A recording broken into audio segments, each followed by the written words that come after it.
nyat langening kalang juana gelar panda moncar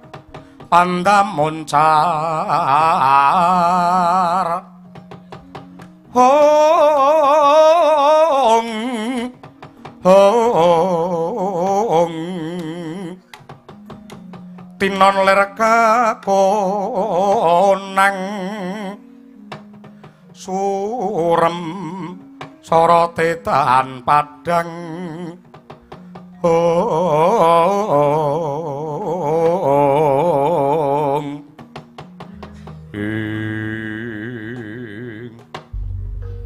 kadangipun Kakang Yayi Wisanggeni ana wigati apa miji kelawan Abimanyu.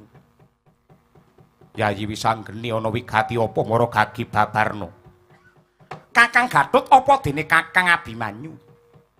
Ripalungguhan iki Kyai Semar bakal ambangun Pura Kencana sing tegese minangka wadah panunggale para sentana, para brahmana lan kabeh para kawula klebu satriyane bangsa kaya Wisanggeni lan Kakang Gatut, Kakang Abimanyu kudu manunggal tetunggalan budidaya mrih jayaning negara Ngamarta. Jebul ripalungguhan iki kenapa para among tani kabeh padha susah? Simbuling kesuburan ya kuwi Sang Bathara Sri jebul linggar saka sasana mapan ana ing negara Ujung Gribek. Mula kang mangkono prayoga ripalungguhan iki andum gawe gandeng Wisanggeni wis kafatah minangka dadi pangarepe para tarunane bangsa ingkang nyengkuyung Kyai Semar anggene mbangun Pura Kencana. Kepeksa aku merintah kelawan panjenenganmu sakloron budhal marang negara Panjang Gribek. Perkara baline Mbok Sri sawute ndak pasrahke marang Kakang Gatut lawan Kakang Abimanyu. Yen pancen kaya mangkono ora liwat aku mung bakal ngestokke dawuh. Iya Yayi, tak budal dina iki. Muga-muga gegayuhan ingkang hayu ambabar rahayu Yayi Wisanggeni. Ya, muga Gusti ngijabahi Kakang.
lepas lampahira Raden Abimanyu miwah Raden Gatotkaca gembleng ciptane manteng sedyane tumuju marang negari Panjang Gribek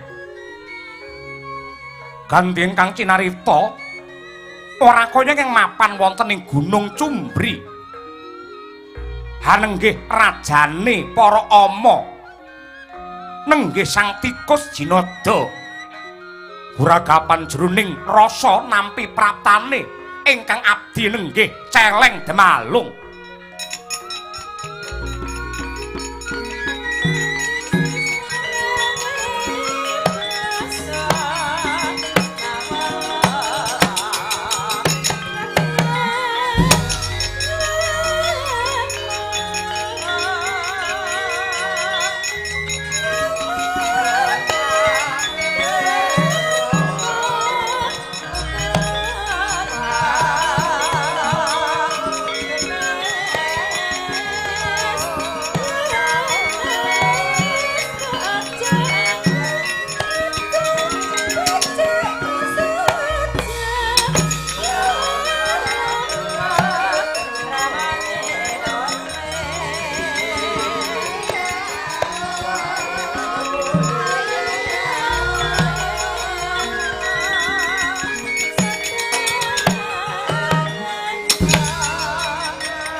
Sigra bala kang tuminga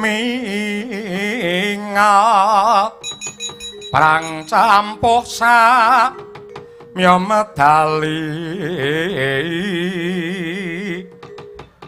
lir kadit wileting gada dah yuwang nguncang niti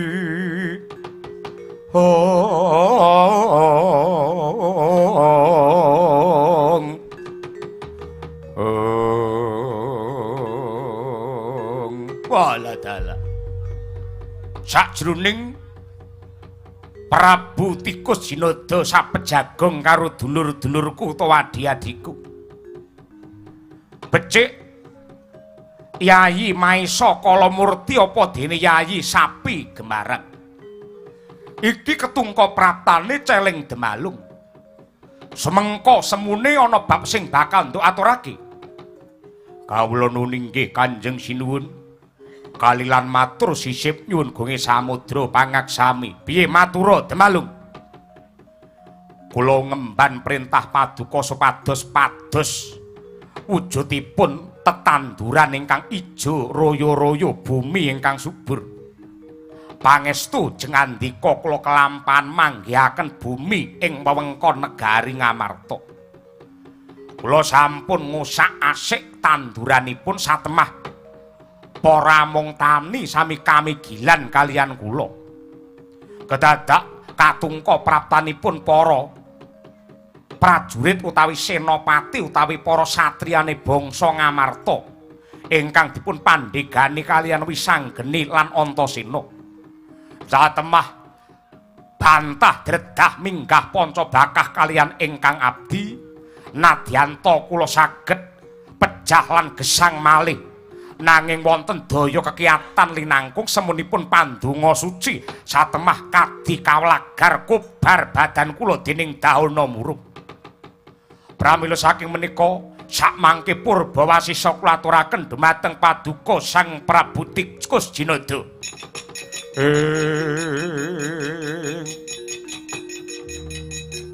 Cikra bala kang tuminggal campuh samya medali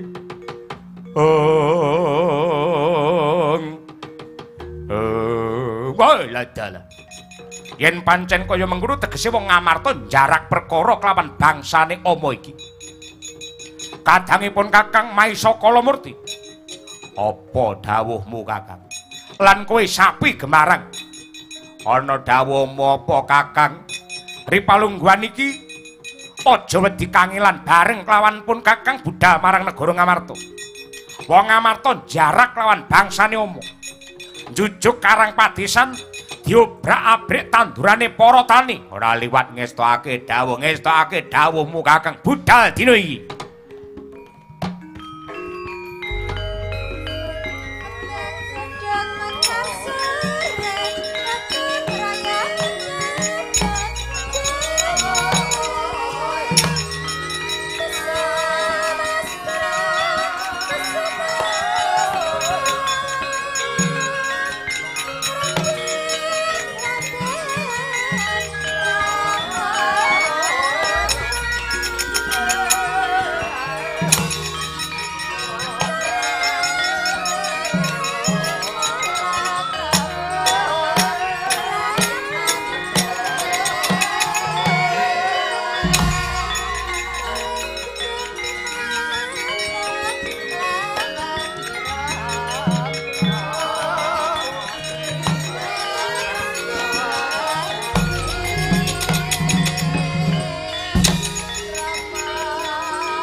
kayune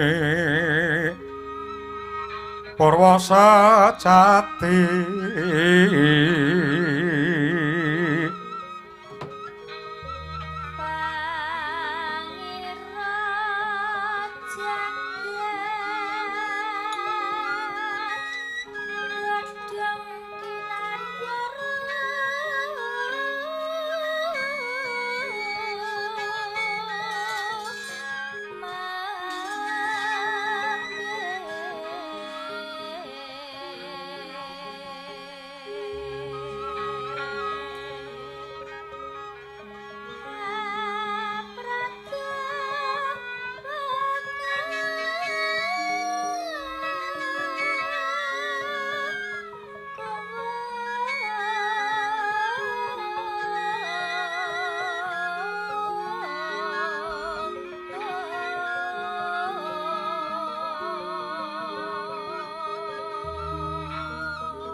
yen kembang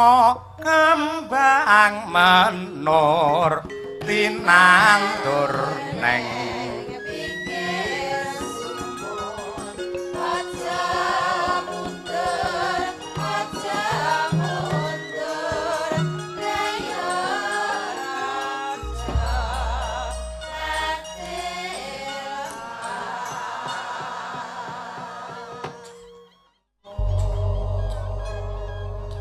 Sang Hyang Candra Katon Purnama sumunar kenyare kaya ngliling bawana.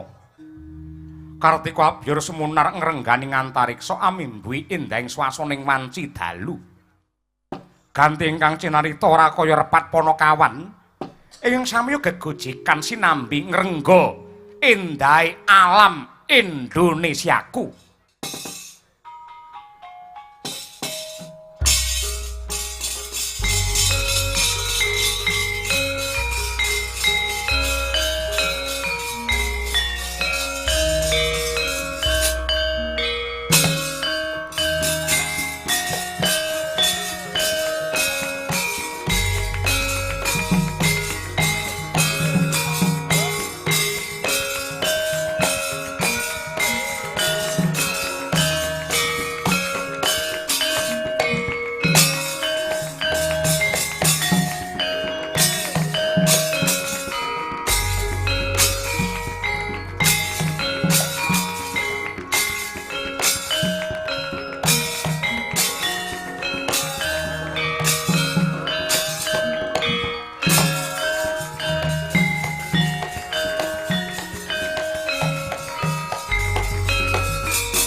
langgam apa iki, Truk?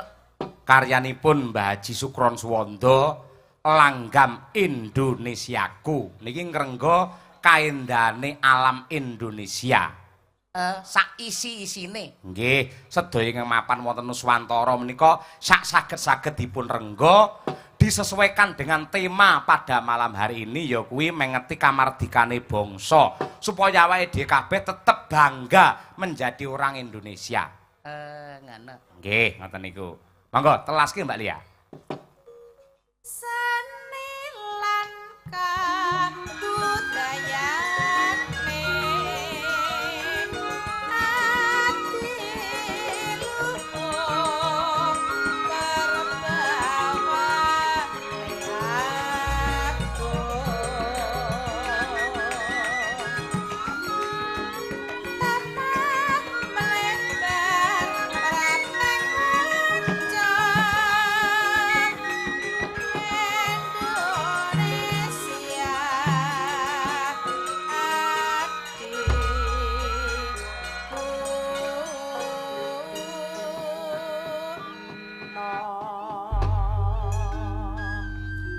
Nderekaken sedaya para warga masyarakat Pandhian, nderekaken dumateng Bapak Kepala Desa saha perangkatipun anggenipun ngunjukaken raos syukur wonten purbanipun Gusti Allah ingkang Maha Kuwaos lan jumbuh kelawan pangandikane Gusti menungsa sing pinter nyukuri kanikmatane pangeran yekti bakal ditambah ing reh nikmatipun. Ngono ya, Truk? Nggih, ngoten niku. Nah, ripalungguhan samangke kula kalian panjenengan sowan nuhuni dawuh pangandikanipun para pepunden lantaran nenggih Pak Mudin, Pak Sutara ingkang telepon WA kelawan awake dhewe. Heeh, sowan jangkep jumbo karo ngendikane Pak Lurah mau ya kudu ditepungke para waranggana sing sowan bengi iki nadyanto sok mirsani ana ing YouTube apa ana ing TV Sakti kae ning lak secara langsung bengi iki. Ya, Men ora tidak banjur sing sowan sapa bae. nggih. Ingkang njawi piyambak ingkang nembe kemawon ngaturaken langgam Indonesiaku menika nenggih Mbak Lia Sundari made in saking Sragen ingkang aslinipun saking Laladan Ngeksi Gondo utawi Ngayogyakarta. Krama karo Piyai Sragen. Nggih, Ki Dalang Aji Tanda Utama sakmenika lenggah wonten Laladan Sragen. Terus angka loro Angka kalih menika Mbak Tri Hastuti Retnawati ingkang semunipun mangke mboten kondur dhateng Ngawi ning badhe langsung dipun cangking kalian Pak Sekcam. nggih seret-seretan karo putrane. Ora ngono kuwi. Mbak Tri Hastuti Retnawati asli saking Laladan Ngawi. Oh, Ngawi. Nggih, menika. Malah yen diitung iki Mbak Tutik iki malah suwi banget lho melu awake dhewe malan. Bang. Nggih, sampun sawetawis dangu menawi ditimbangke karo Genduk Winong, Genduk Birgita kalih Genduk Dian iki isih dhisik dhewe iki Mbak Tutik. Dadi jaman awake dhisik perjuangan biyen lara lopo ya kuwi sindene awake dhewe sing dijak rekoso. Heeh, wiwit bayaran selawe. Ya. Nanti saiki tetep selawe. Ha ya, Ngene dhek pokoke dijadwal ngene semangkat seneng kok dhek ya. Ha ya, nggih. Ewadene ingkang angka 3 menika Ibu Sukesi Rahayu, sarjana seni, magister seni. Dosene isi Surakarta jurusan pedalangan, bagian materi tembang kalian karawitan. Nah, menika. Bu Kesi. Nggih. Menika sinden gawan kotak, nggih. Saben-saben kula sowan temu ndike mawon mboten nate keri mesti nggih. Tumut kecuali yen pas babaran biyen, nglairke biyen. Neng ndi melu. Nggih. Yen radiloni bahaya pancen Bu Kesi iki penuh dengan rasa cemburu utawa sujana utawa kuwatir. Mergo ngerti yen sing lanang iki pancen sik enom, dasare yo ganteng, gitu. Nek nganti tekan ndi-ndi ora ditutke karo Bu Kesi, terus nganti diedani karo wong wedok liya, sing cotho Bu Kesi dhewe. Ha iya ngono kuwi. Nggih. Ya, ngono kuwi. Sepancen kaya ngono golek bojo kaya Bu Kesi ngono ki angel lho, Truk. Le setia nganti kaya ngono. Nadyan to awake wis kesel, dasare ya gulune ya rada lara, rada radang. Parandene bot-bote anggene kepengin setia bekti marang guru laki ning ndi ae tetep ditutke. Ya, ngono kuwi. Wis matur nuwun Bu Kesi. Ya ngono kuwi nggih. Nggih. Lah kalajengaken menika ingkang wah jan wah ya ngono lho sinden iki lek lenggahe tegap ngono kuwi lho kaya Mbak Dian Munasirah ngono lho tegap tegas dadi ongalke dadane Sak wetenge lek kuwi. ayo nggih ngono kuwi ora kok sinden nguyah-nguyuh ora nguyuh kaya diabsen gentenan ora ayo nggih lah iya ya Mbak Dian barang kuwi mergo dingi ngedet akhire ya ngisor ceracrit ayo lung nguyuh wae ayo ngono kuwi Ayo. Biyen jane sinden kuwi tertib lho, dhek wedi lho. Lek ra bar gara-garan medun wedi. Saiki unak-unuk. Ayo nggih ayo kaya ngono kuwi. Ya wis ben timbangane dadi penyakit, ayo sing nambakne sapa? Haram ngono kuwi wis ben, penting dia diparingi sehat. Saiki golek wong wedok sing gelem nyenuk ngene iki sawengi utuh njajal sapa? Lek golek penak lu ning omah to ngeloni karo sapa ngono. Anake lek duwe anak. Parandine ya inilah seorang sosok pahlawan wanita di bidang budaya wayang.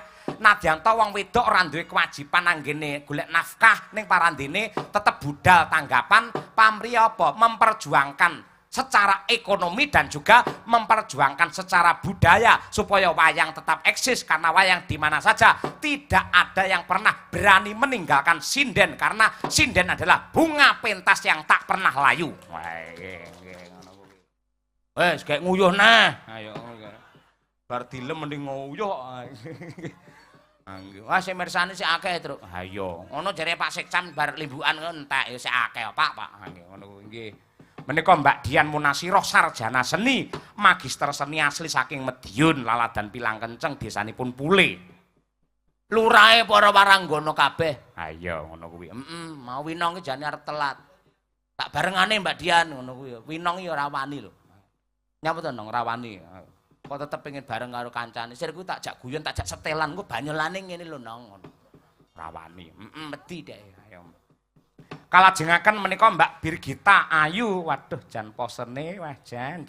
Lek alus Jatmika wingit merbawani. Jan. Yayi kaya ngono horok nggih. Tur dasare jan pandangan terus ke depan. Ayo ngompolan kepiye wis ngono kuwi wis.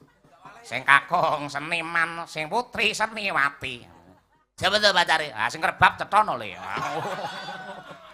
Nggih. Wingking sekedhik. Oh, nggih. Noval, kudu wingking melih, nggih. Nggih niku nggih Mbak Birgita Ayu. Sarjana seni ya nggih, luar biasa. Loh, Mas, nusul doan matur nuwun ya, Mas. Ya aduh iki nggih. Mas apa sing ahli masak? Sinten, Mas? Mas Adit, masyaallah luar biasa. Tau dimasakke aku jan tepo Magetan. Mboten nggo tepo mriki. Ah nggih, nggawa tak laup-laup nang kene. Ayo karo Mas, sapa Mas? Muridku lho, aku lali terus. Mas Dimas Larso. Ayo. Mas Dimas menika mahasiswa jurusan pedalangan asli ugi saking Magetan. Menika saking Nguntara Nadi ya Mas ya. Nguntara Nadi menika rekake niku nggih kula wulang rekake niku nggih. Wingi semester wingi sing mucal Mas Dimas niku kula nggih. Alhamdulillah lulus nggih. Sampun ngancik wonten ing semester gangsal. Lah tenan, lek biji tertinggi nang nggen isi nang nggen mahasiswa piro? 4. Mas Dimas Bijine ya 4. Elah. Didum wong loro. Ayo. Ya ora kok ya kuwi bocah meneng pinter, rajin kok. Ayo. Menika wau Mbak Birgita saking Kediri, saking Semen Kediri. Dene ingkang minangka pamungkasing Paseban ingkang nyomak nyamuk mongan mengen menika ponakan kula wadon Genduk Winong Nawangsih ingkang dipun tresnani kalian Pak Kepala Desa. Tegese tresna babudaya menika kula wau. Winong pundi menika Pak sowan Winong. Kaya Pak Sekcam mau ngoten. Pundi? Tutik pundi. Menika Pak, pundi kula kepruk endase ngono. Nggih. Enda no cah cerdas kok. Ayo mbah nuwun. Matur sembah nuwun ingkang tanpa upami. Ya, Luwih dhisik iki lho, ana sing ngersakake ya kuwi. Wah, iki kuat ra Bu Kesi. Iki Pak Lurah iki layang telu iki Pak Lurah kabeh. Ayo nggih. Upamane menika nyuwun pangkur Semarangan ingkang ngasta Bu Kesi saking Mbah Lurah Pandian. Oh kuwi. Nyuwun lagon malah enteng ini ya. Heeh ngono kuwi. Arek kosong. Girigis. Ya, Girigis ingkang nyekar Mbak Birgita saking Mbak Lurah Pandian. Mangke. Nyuwun lagu Sugeng Dalu.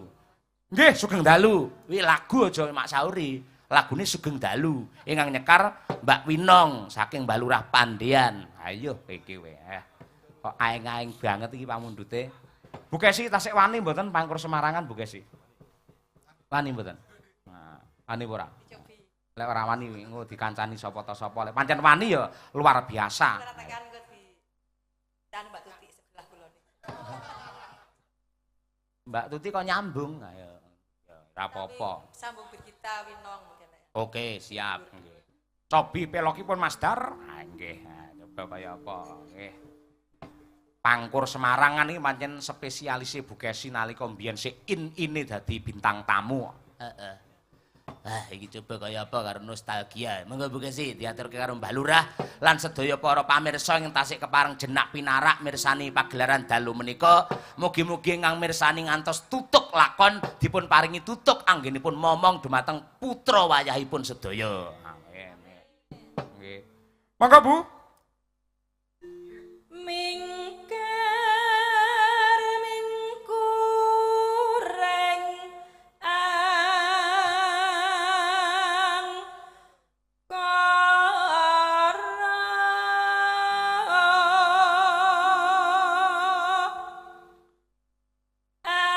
akarana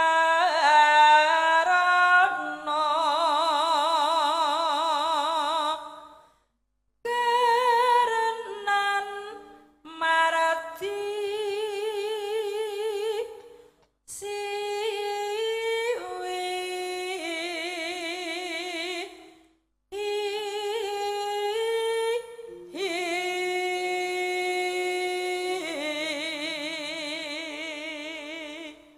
Wani Bu? dilanjut Winong. Oh, ayo. Wani nang? Ayo, mergo bukmu iki lagi gerak. Ayo. Kekeselen le nembang le nyinden. Ora. Kekesen lek ngonek-ngonekne aku iki lho. Ayo. Nang, yo.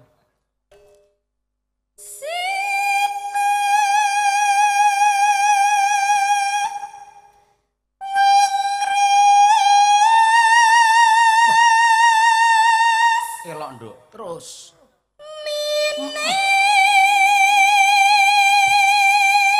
Wah, cemengkling.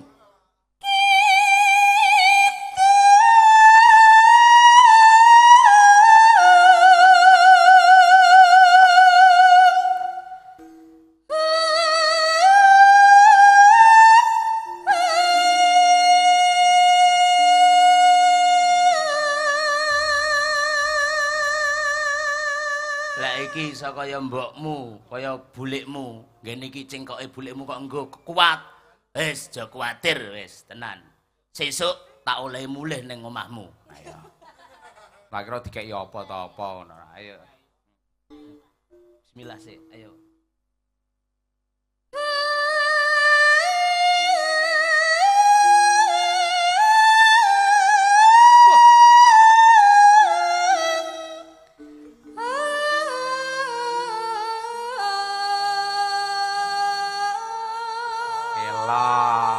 Para lenggah nyuwun tepuk tangan men saya semangat iki. Lagi ngerti niki kula malah lek Winong bae kuat. Ha iki. Kuat bocah semono iki kuat-kuate kok. Alah. Sak umurku karo Bu Kesi pisane wis nglentruk. Bocah semono iki mbok ping 5 dhewe tetep menteleng kok. Ha iya nggih. Jan elok temenanan jan jos temenanan. Aku ya sik kuat lho Pakmu. Iki ora kuatno genah diwakili Winongno. Sing nang omah maksude. Oh. Nek kuwi ya wis mangsa bodho kok aku ora melu-melu. Ngene iki. Ah ning omah menyatane ya arang-arang apa-apa wong nyatane sampe yo lunga terus. Angger ning kampus ning kosan angger ngurusi kos ngono wis angel digoleki. Ayo mangga. Gandeng aku kesepian akhirnya aku ngene dhewe.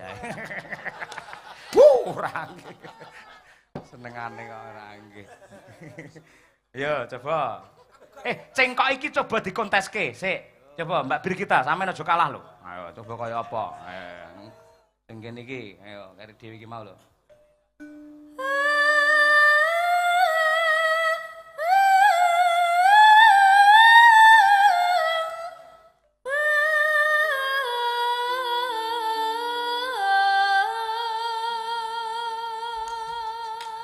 ya kuat kabeh. Cara nilai Mbak Bir kita ya 80. Ya. Winong mau pira? 90. Mbak Dian pira iki kira-kira coba. Muga-muga ora bablas mbayi.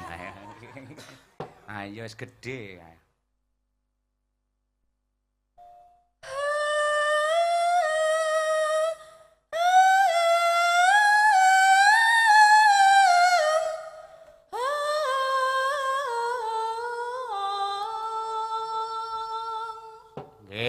Jan dipeksa kuwi ngeden lho kuwi. Ayo elok temenanan nggih.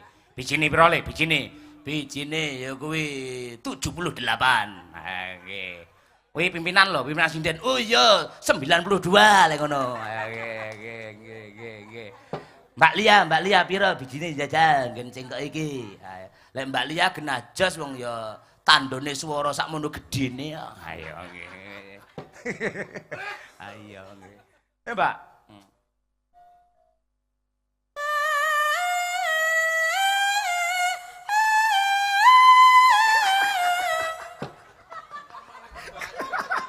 Malah kemunggan. Ayo. Kudune munggah iki 3 meter dhek malah 5 meter. Ayo ngono. Semelangkul lek ra iso medun. Ayo. Sengaja Mas Lio. Ora sengaja to? Nggih. Wah, biasane ngono kuwi munggah karepe dhewe kok. Ayo ngono kuwi nggih. Balene Mbak. Percaya sampean iki sinden. Bismillahirrahmanirrahim. Nggih, bismillah. Sik, ayo dicek sik solar ijik ora. Ayo. Wis lepas kontrol iki ya. Pas kontrol ayo. Ayo nggih. Pancen umur ra kena dicolong kok ya. Golek saya tuwek sithik ngono mesti trit ngono. Ya ngono kuwi. Wis.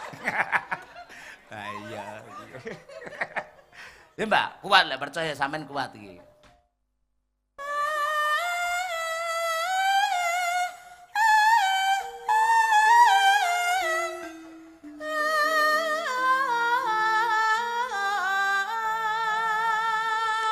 Apik, tetep apik. Nggih. Alhamdulillah.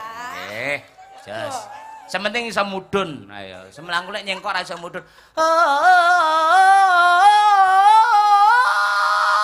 Ora iso medun akhire. Ayo. Tetap golek ondo. Ayo, muduna. Ayo ngono kuwi. Nggih, lah iki genah maskote ya iki. Mula tak kerekke. Ayo. Dhewe wis muni, aku tak ora lucu lho iki. Ora lucu mangkane nggih. Tutik tetep lucu. Ayo, Pak. Ayo, Pak. Ayo, Pak. Iki. Ayo. Coba. Ya, Pak. Coba. Nggih. Nggih. Coba. Kula bingung mulai dari mana, Pak. Lah mau karo Pak Sektame kendel saiki ora. Ayo, les saiki. Didikane. Didikan kaya watuke didikan. Lah iya. Nggih, sing apik, Tik.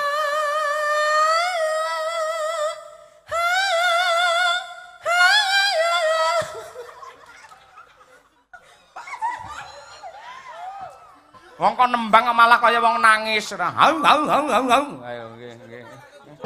Sapa? Dim, aja ngguyu. Kuwi sindene Pak dosenmu ngguyu iki piye?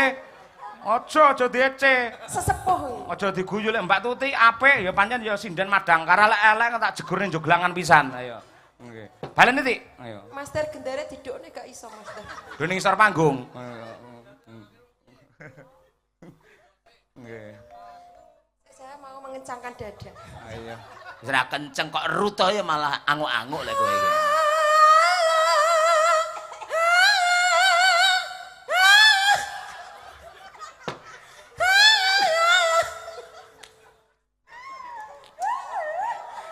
Pas.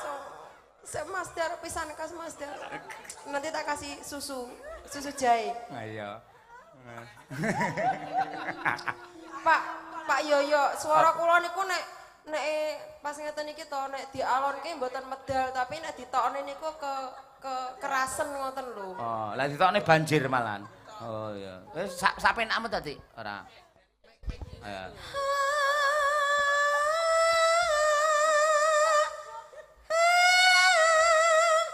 Pas mboten Mas Der. Pas wis ya terus. Ora apa-apa, ndang. Ayo. Ndang wis to. Mengko tak anu tine nggae keyboard ndang to, ndang. Ayo. Ayo, Dik.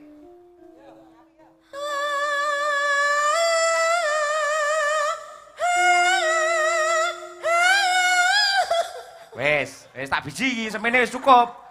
Tidak perlu dipaksakan mong ya Pak dewe-dewe satu ya. kali Pak, kula kok isin bianget to. Pisan lho ya, pisan Pisan, nganti ku kok tambah-tambah awas lho, iki terakhir iki final iki ora. Ya.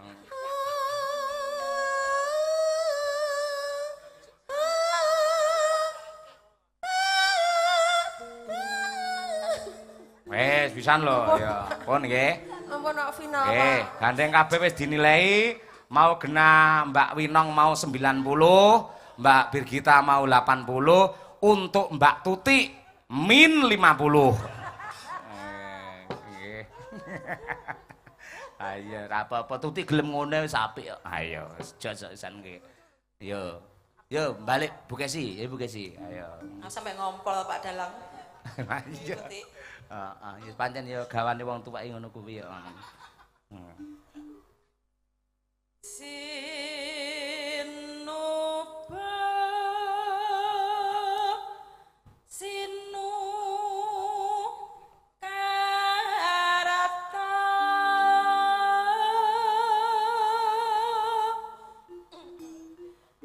mereh krata-rata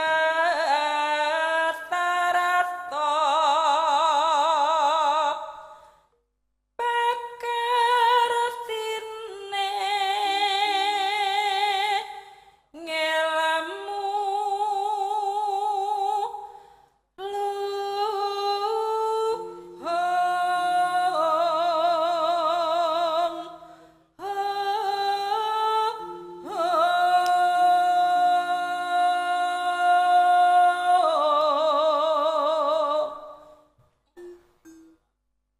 kang tumrap neng tanah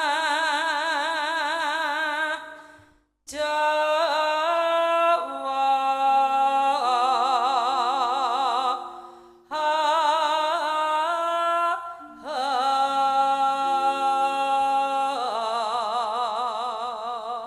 Anu. Agama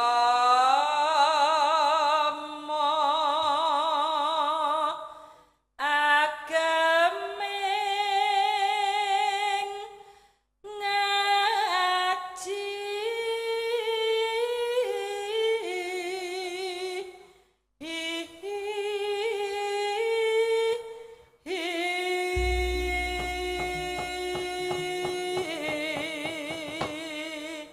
Nggih, matur sembah nuwun. Ayo.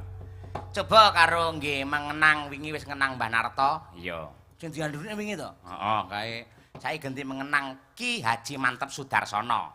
Karya besarnya ya kuwi Langgam Ngenteni. ayo nggih coba kaya apa. Sik wani ora Bu Kesi? Wani. Oke, yo coba aku tak tari terus kok. Ayo wani ora? Wani ae. Ayo. Monggo ngenteni Bu Kesi karya besar Suwargi Ki Mantep Sudarsono. Yo. Aku ngenteni takamu kaya ngenteni mudune wayu janji utan sesumimpen jroning kalbu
Mangga kuwi swara lagi gerak. Iya, kaya gerake kaya ngono mentale pas utuh ngono kaya apa. Ha iya.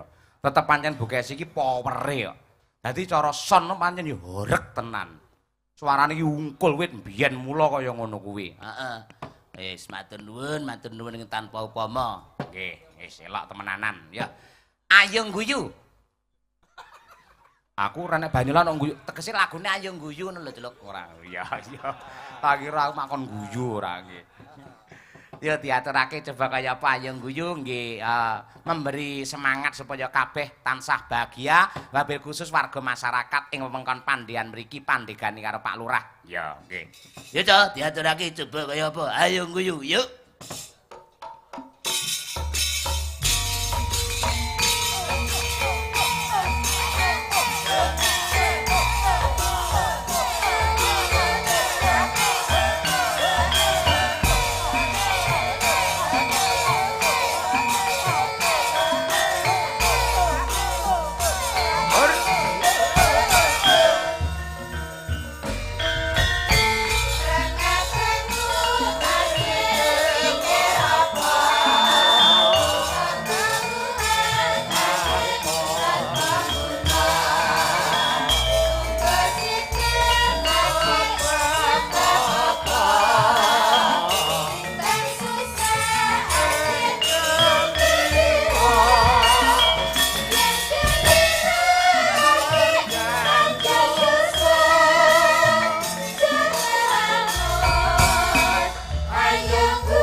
Suara 1 2 ya nek 3 karo 4 barang ya mau malam.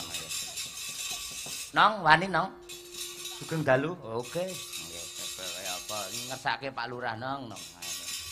Pinangkanono. Coba kaya apa. Sing ndi ya, Truk? Aku ya ora ngeruh ayo dirungokne bareng-bareng ayo. Romo iki apa iki ora ngerti. Sugeng dalu ya ora roh, girigis ya ora roh. Ayo coba iki ponakan wedok iki. Ayo berdiri to nong ayo nong. Iya. Wis sing piye to? Sik garingan sik apa yang ngerti. Yang ini bukan, Pak. Sugeng dalu. Terus ya. Ati sing biyen tau ngelarani. Wah, pas lah sing nembangne awakmu pas kuwi. Ayo oke. Nang nggih to. Iya coba. Apa awakmu kesel kok njaluk Ya. Apa sih, Pak? Apa sih, Nong? Apa Ayo, sih? nggih. Sugeng daluipun. Ayo ngono kuwi. Bukan ya. gitu. Hah, bapakmu jan wis ora ro apa-apa lho tembang saiki. Lah nggih to, Pak. Jenengan iki mbok sing update gitu loh. Heeh, bari aku tak karaoke. Ayo, kaya Kok apa. malah karaoke jenengan iki pripun to? Neng omah ngono lho, neng omah karaoke ngono tuku alat dhewe nggih karo Sama siapa? Karso. Ayo. Wong loro ndak punji, wong ayu, ndak punji. Ayo. Nggih. Wis ana nembang to, cuma nyewa-nyewa. Nggih, monggo sugeng dalu diaturake bersama Winong dan Madangkaranya. Yuk.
Mbak Anindita, monggo Mbak.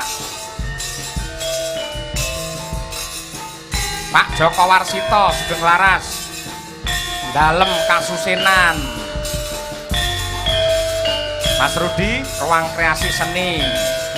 Wijianto, ayo.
Hei.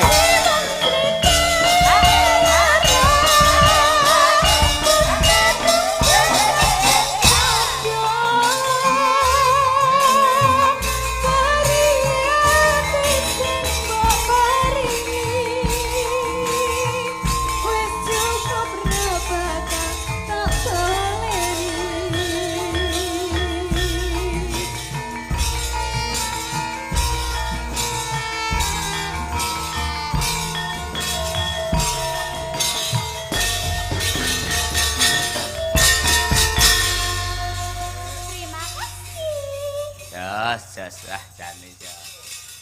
Apik digarap gamelan apa-apa ya iso ya, Truk. Ayo kuwi. Kehebatane gamelan karo senimane pancen ya sangat mendukung kaya ngono kuwi. Iki mbuktekke pancen gamelane ampuh kegilo-gilo. Ayo nggih. Nabi qasidah ya siap, hadroan ya siap, tembang-tembang dangdut ya siap, terus tembang-tembang sing apa ki jenenge jadul-jadul kae ya oke. Ayo nggih. Jos luar biasa. Ugi salam kagem sedaya para ingkang mirsani wonten ing streaming nggih. Sugeng laras sugeng mirsani. Terima kasih sudah mencintai Kunta di channel dan Madangkaranya. Ugi Bapak Ibu pepunden ing isi Surakarta, Pak dosen, Bu dosen, lan sedaya kemawon kanca-kanca satpam ingkang jagi dalu wonten ing isi. Kula aturi menika salam hormat saking kula sak kanca Madangkara sugeng laras karo jaga men ora ilang gamelane. Ayo nggih. Sik menika wonten Mas Hari sampun kundur apa dereng nggih niki malah wau ketelisut wayangipun.